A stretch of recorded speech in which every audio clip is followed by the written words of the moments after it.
Welcome back. You're watching Business at 9. GST 2.0 has brought local e-commerce delivery services under Section 9(5) of the GST Act and will now attract 18% rate. But what will the impact of the move on Zomato, Swiggy and the likes, will be, and how will that pan out? Well, we spoke to EY in DIA's tax partner Bipin Sapra. Listen.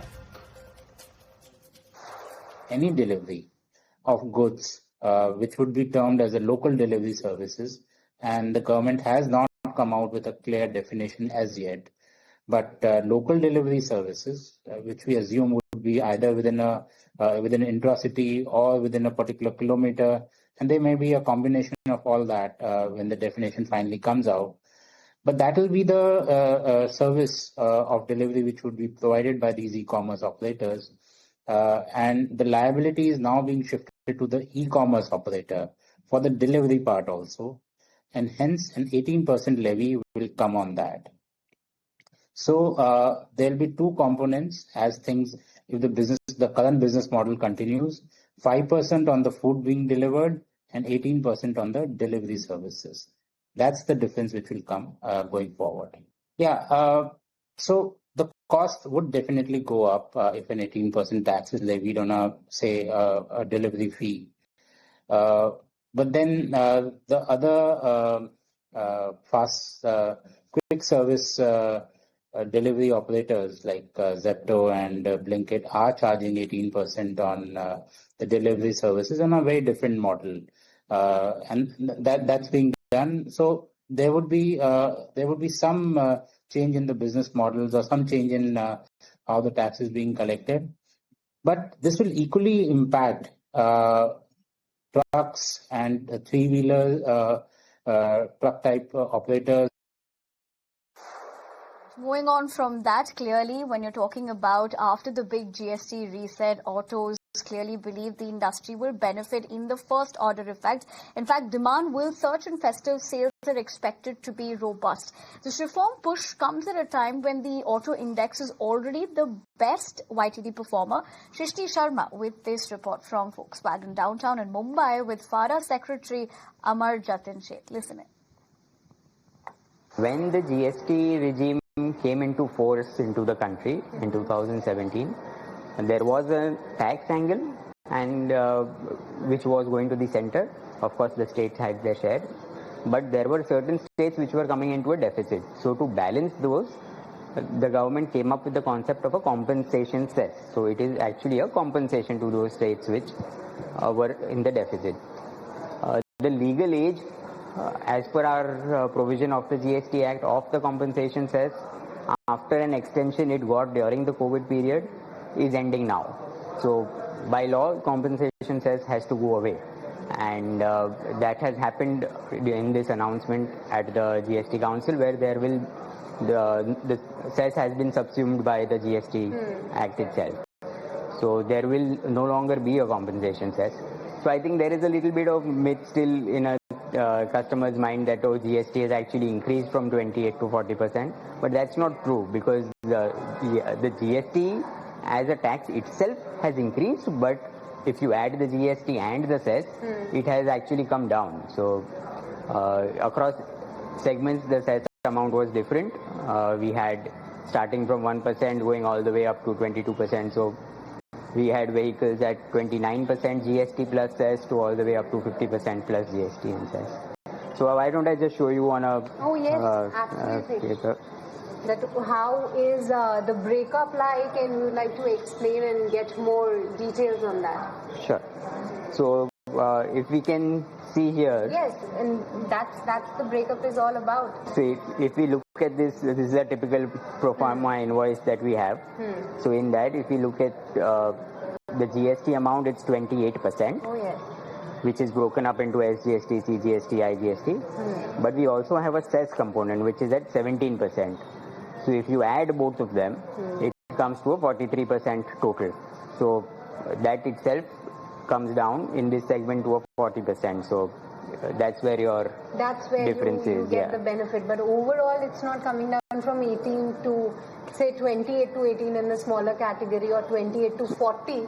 But if you have to look at the overall picture, You're benefiting across the categories? No, I think there is across in the four-wheeler category there is benefit across each segment.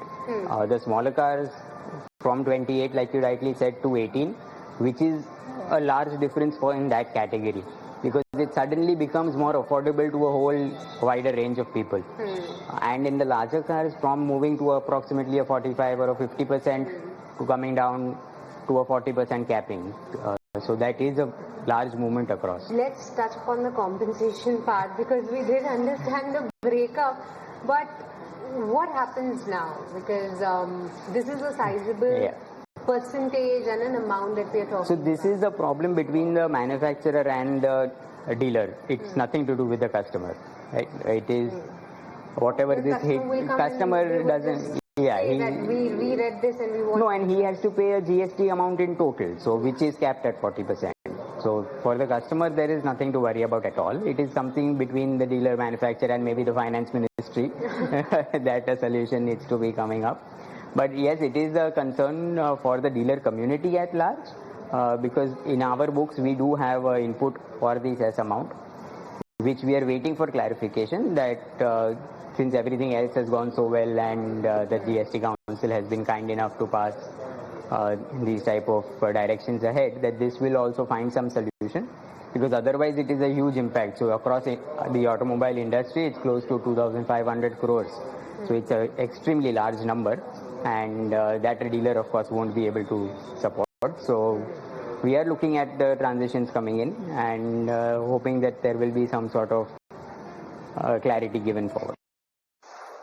Alright, quickly shifting our focus to more as far as the auto world is concerned. Tata Motors, India's leading automotive manufacturer, announced that it will pass on the full benefit of the recent GST reduction on its cars and SUVs to customers. That is, of course, clearly effective 22nd of September this month, the date, the revised GST rates that, of course, like I said, will come into benefit for the viewers and into effect. But having said that, we leave it at that. And before we wrap up the show tonight on Business at 9, my colleague Snehi Shah joins in with all the important highlights for next week in India and, of course, globally as well. I leave you with that. Thank you very much for joining us tonight.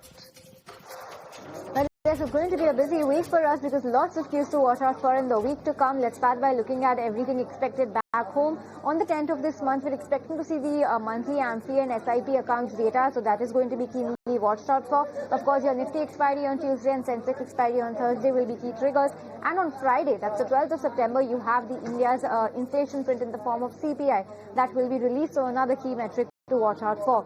Globally, from the US, you have PPI, CPI, wholesale inventories, initial jobless claims over the course of next week. From UK and Japan, you have industrial production. Along with that, from Eurozone, you have the very important ECB rate decision, post which Christine Lagarde will also be holding a press conference on 11th September. From China, you have forex data, trade data, along with their PPI and CPI print here too as well. So inflation print and CPI numbers is a common trend that we are going to be seeing globally next week, because even from Japan you have industrial production like I spoke about, PPI, and on 8th you have the Japan GDP figures also coming out. Very crucial to watch out for all of these global as well as domestic macroeconomic indicators.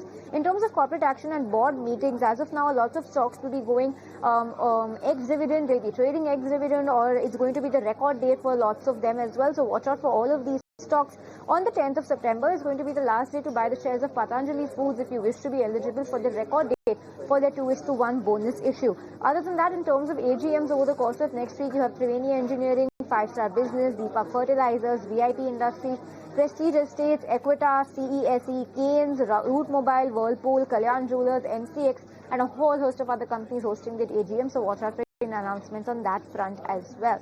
In terms of other events, some global leaders will be coming out with their comments. You will have Brazilian President Luiz Inácio Lula da Silva on September 8. He is going to be virtually chairing the BRICS meeting.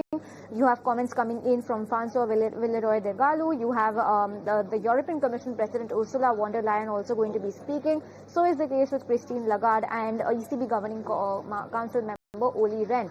Also on the 11th, you will have the OPEC monthly oil market report coming out. This closely follows the September 7 OPEC meeting to watch out for very, very closely. That's also going to be a big trigger for crude prices and overall energy basket. And other than that, you also have another important trigger coming in, because Apple is expected to unveil its iPhone 17 on the 9th of September. So much to watch out for. Keep a close eye on all of these cues over the course of the next week.